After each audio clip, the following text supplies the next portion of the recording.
Hello అండి. నేను చెప్పేది వినవే. ఎప్పుడైనా తొందరపాటు నిర్ణయాలు అస్సలు మంచివి కావు అని రాణి ఇంకా ఏదో సర్ది చెప్తూ ఉండంగా తన అరచేతిని చూపి ఇంకా ఆపు అన్నట్లు సైగ చేసింది కీర్తి. రాణికి తెలుసు కీర్తి చాలా మొండి అని. చిన్నప్పటి నుండి అమ్మ నాన్న చాలా గారాబంగా పెంచటం వల్ల అలా మొండిగా తయారు అయ్యింది అని. అయినా కూడా ఎందుకో కిరీటి విషయంలో కొంచెం నచ్చచెప్పి ఒప్పించాలి అనుకుంది రాణి. అది కాదే కీర్తి, దాని మాటలు కూడా వినవచ్చు కదా. కొన్నిసార్లు మనం ఆలోచించే విధానం తప్పుగా ఉండవచ్చు. మన వల్ల ఆ ఆలోచన వల్ల ఏదైనా జరగరాని తప్పు ఏదైనా జరిగితే తర్వాత నష్టపోవాల్సింది మనం అని చెప్తూ ఉంది రుక్మిణి. అమ్మా, నువ్వు ఆపుతావా ఆ భజన? ఎప్పుడూ నీ మాట వినాలా నేను? నన్ను సొంతంగా ఆలోచించుకునే అవకాశం ఇవ్వరా? ఇది నా జీవితం, నా ఇష్టం వచ్చినట్లే జరగాలి. ఇంకా ఎన్నాళ్ళు నన్ను చిన్నపిల్లలా చూస్తారు? చిన్నప్పటి నుండి అన్నీ మీ ఇష్ట ప్రకారమే చేశా కదా, ఇక నా ఇష్ట ప్రకారమే జరగాలి అన్నది ఖరాఖండిగా కీర్తి. చిన్నప్పటి నుండి అంతా మీ ఇష్ట ప్రకారమే చేశాను అనే మాట వినగానే కిసుక్కున నవ్వుకుంది రాణి. ఎందుకంటే నిజానికి తన దుస్తులు, స్కూల్, కాలేజ్, ప్రేమ, పెళ్ళి అంతా కీర్తి ఇష్ట ప్రకారమే జరిగాయి అని గుర్తుకు వచ్చి. నువ్వేంటి నవ్వుకుంటావు? నిజంగా నేను కిరీటి నుండి విడిపోవాలి ఉన్నాను అంతే ఇంకా అని చెప్పింది కీర్తి. అది కాదే, నీ ఇష్ట ప్రకారమే కదా పెళ్లి చేశాం. మీరు ప్రేమించుకున్నారు అని నాన్నకు నువ్వు చెప్పినప్పుడు నాన్నకి సడన్గా స్ట్రోక్ కూడా వచ్చింది, నువ్వు చూశావు. అయినా నాన్నని అంతలా బ్రతిమిలాడి మన వాళ్ళందరితో పోట్లాడి మరి నాన్న నీ తరపున మాట్లాడి నీ పెళ్ళికి ఒప్పుకొని చేశాడుగా నీ పెళ్ళి. అయినా విడిపోవడం అంత సులభం అనుకుంటూ ఉన్నావా? నలుగురు నాలుగు రకాలు అనుకుంటారు. అందున కోరి మరీ పెళ్లి చేసుకొని ఇప్పుడు విడిపోతాను అంటావు ఏంటి? ఏంటండి బెల్లం కొట్టిన రాయిలా నిలబడ్డారు? దానికి మీరు అయినా చెప్పండి అన్నది రుక్మిణి ప్రసాదరావుని గదమాయిస్తూ. ఏం చెప్పనే, అది ఏమన్నా చిన్నపిల్ల? మంచి చెడు దానికి తెలియవా ఏంటి? మనం చెప్పాలా? అయినా అది అంత గట్టిగా నిర్ణయించుకున్న తర్వాత ఇక మనం ఏం చేస్తాం? దాని ఇష్ట ప్రకారమే కానివ్వండి అన్నాడు Prasadarao. Aunty aunty cool cool, నేను తనతో మాట్లాడతాను, మీరు కాసేపు బయటికి వెళ్ళండి అని చెప్పి రుక్మిణి ప్రసాదరావుని బయటికి పంపింది రాణి. అయినా ఏంటి నువ్వు, ఆటలుగా ఉందా? నువ్వు ప్రాణానికి ప్రాణంగా ప్రేమించిన కిరీటితో విడిపోవాలని ఎందుకు అనుకుంటూ ఉన్నావు అని సూటిగా ప్రశ్నించింది రాణి. నా కంటికి వెలుగు నీ రూపం, నా హృదయపు స్పందన నీ నాదం. నేను తాకే వెన్నెలని ఒడుపుగా నా కౌగిలిలో బంధించి నిన్ను వీడని వెచ్చని శ్వాసలలో చలి కాచుకునే సమయం. నీ ఊహల ఊయలతో అలుపులేని పయనం, ముందుకు వెళ్ళిన మళ్ళీ వెనక్కి లాగే విచిత్రం. సప్త స్వరాలు నీ గొంతులో సేదతీరి మెల్లగా ఒళ్ళు విరుచుకొని బయటికి వచ్చిన ఆ క్షణం. నీ నోటి వెంట నా పేరు కూడా ఒక సంగీతంలా అగుపించే పిచ్చి నాకు ఎంతో నచ్చి నీకోసం వచ్చి వాలింది ఈ సమయం. క్షణాలు యుగాలుగా మారే ఆ భావం నువ్వు నా చెంత ఉన్నప్పుడే అనుభవించాను.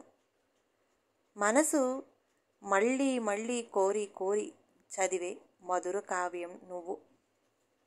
నన్ను ఎప్పటికీ వీడని నా శ్వాసవే నువ్వు.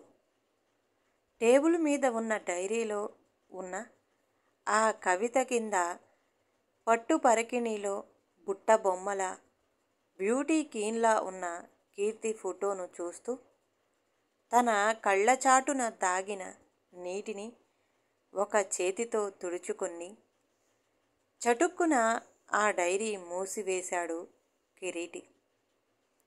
కిరీటి ఈ మధ్యన నన్ను సరిగ్గా పట్టించుకోవడం లేదు అని చెప్పింది ఒక మాటలో కీర్తి.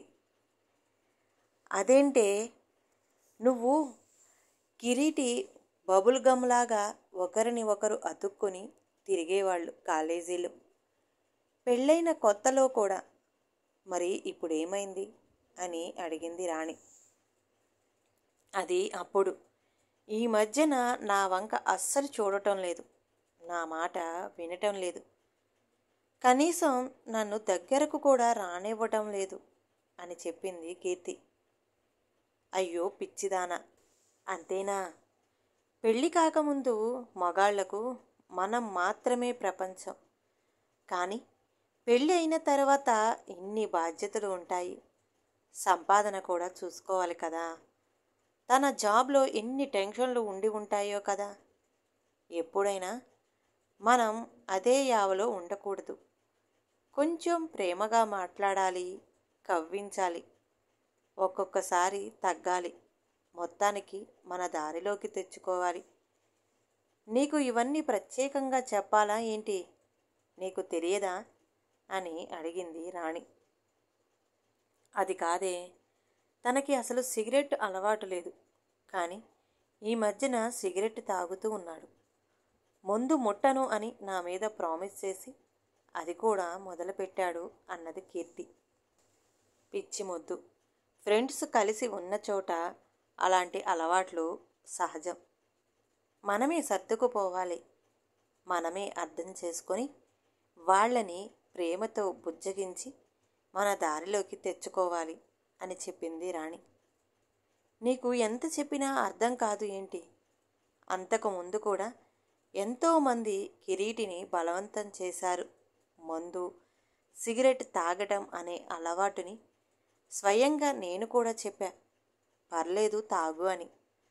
దానికి కిరీటి ఏమన్నాడో తెలుసా? పిచ్చి మొద్దు, అవి తాగి నా ఆరోగ్యం పాడైపోతే నాకు సేవలు చేసి చేసి నా మీద ఉన్న నీ ప్రేమ నాకు ద్వేషంగా మారుతుంది, అది నాకు ఇష్టం లేదు అన్నాడు. కానీ ఇప్పుడు రోజు పెట్టెలు పెట్టెలు సిగరెట్ తాగుతూ మందు కొట్టి ఇంటికి వస్తూ ఉన్నాడు. నేనేమీ అనకపోయినా నన్ను నానా మాటలంటూ, నువ్వు వచ్చినందుకు నా జీవితం ఇలా మలుపు తిప్పుకున్నా, నన్ను విడిచి వెళ్ళిపో అని రోజూ తిడుతూ ఉన్నాడు అని చెప్పింది కీర్తి. పిచ్చిదానా, ఏదో వర్క్ ప్రెషర్ ఎక్కువై అలా అన్నాడేమో. లేవే అన్నది రాణి. అది కాదే, తన లైఫ్లో వేరే ఎవరో ఉన్నారు అని నాకు అనిపిస్తూ ఉంది. ప్రైవేట్ నెంబర్ నుండి కిరీటి నిద్రపోయిన తర్వాత కూడా చాలాసార్లు మెసేజ్లు రావటం నేను చూశాను. గుడ్ నైట్, గుడ్ మార్నింగ్, ఇంటికి జాగ్రత్తగా చేరావా, తిన్నావా, ఏం తిన్నావు అని. మీ ఆవిడికి చెప్పావా ఏంటి? జాగ్రత్త, టేక్ కేర్ అంటూ ఏవేవో మెసేజ్లు వస్తూ ఉన్నాయి తెలుసా అని చెప్పింది కీర్తి. అవునా?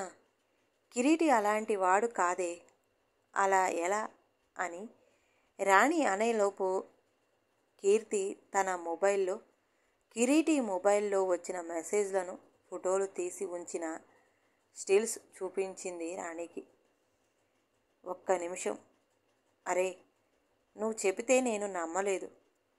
అరే ఇదేంటి, అమ్మాయి తన ఫోటో కూడా పంపిందా వాట్సాప్లో?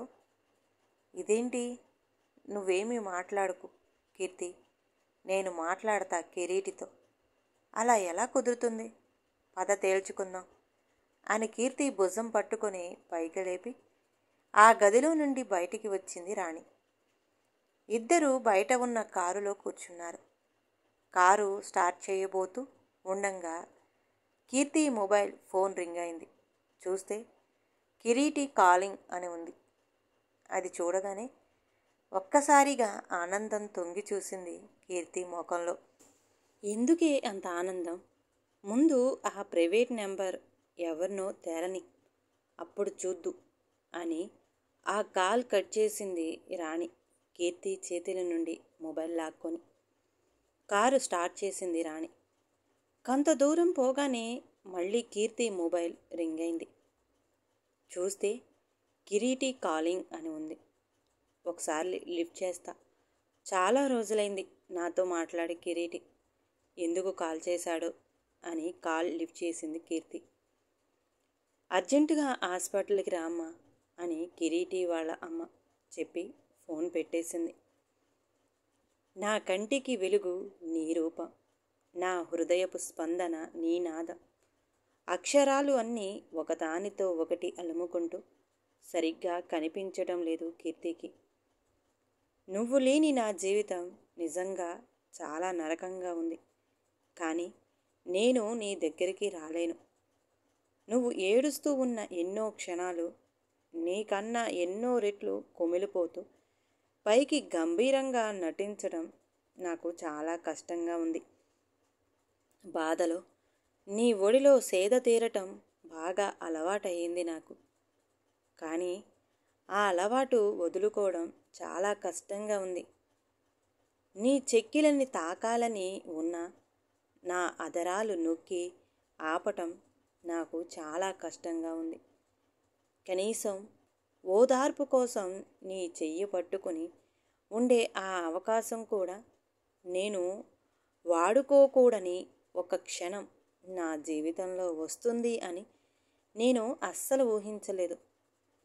ఈ నిజం నాలోనే నిలిచి నీ విరహాగ్ని జ్వాలలలో అంతమైపోని అని రాసి ఉన్న ఆ ఉత్తరం చదవటం పూర్తి కాగానే గాలిలో తరంగాలుగా ఊగుతూ ఎగురుతూ కింద పడింది. నన్ను క్షమించు కీర్తి, ఈ విషయం ఎవరికీ చెప్పొద్దు అన్నాడు కిరీటి. నేను చెప్పమని, చెప్పకపోవడంతో ఎన్నో సమస్యలు వస్తాయి అని చాలా చెప్పాను. ఎన్నోసార్లు కాల్ చేశాను, మెసేజ్ కూడా చేశాను. కానీ దేనికి కూడా కిరీటి రిప్లై ఇవ్వలేదు. ఈ క్యాన్సర్ తన మీద దాడి చెయ్యంగానే తను నిన్ను అవాయిడ్ చేయడం మొదలుపెట్టాడు.